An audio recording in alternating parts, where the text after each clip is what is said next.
So now we have the distinction of the soul from the body. The body lives because God has given it life, and it is sustained by the soul that God has breathed into humanity.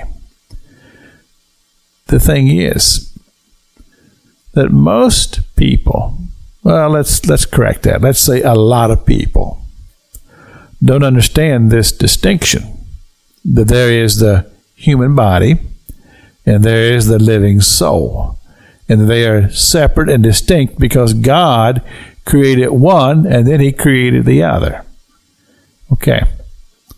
So now, a teaching that I have talked about quite often on this radio broadcast, and I talk about it in my church, something that God showed me just a few years ago that has just kind of settled into my spirit, and I talk about it all the time with people that I meet because I ask this simple question.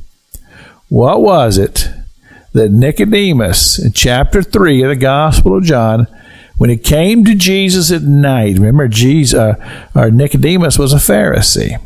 And if you know anything about a Pharisee was a group that was formed after the Jewish people became a part of the Roman Empire, and they felt like that the church was too busy trying to impress the state, and they were getting away from spiritual things, and so they formed as a group, and they became the pious ones, the spiritual ones.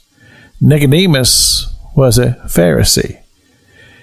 And he came to Jesus with a burning question in his heart. He said, Master, is it you have to have come from God? Because nobody could do the miracles that you have done except he be from God. And so he wants to know, why is it that Jesus is able to perform these miracles? And that's what prompted the response that Jesus gave. What did he say? He said, "Ye must be born again." And I have looked at that, and I've examined that statement in my own heart and mind, and I have drawn the conclusion that what Jesus is saying to Nicodemus, he says, this is spiritual. In other words, in order for Jesus to perform a miracle, he did not do that in his flesh. He did that in his spirit. The spiritual world, this is a spiritual thing. And the only way that a person is able to comprehend this is if they can comprehend it in the spiritual world. In other words, that which God created in all of us, our soul, which is spirit, that will not ever die. And Jesus is saying to Nicodemus, he said, if you want to understand spiritual things, there has to be an enlightenment that will take place in your mind, and your spiritual eyes will become open, and you'll begin to understand about the spirit world.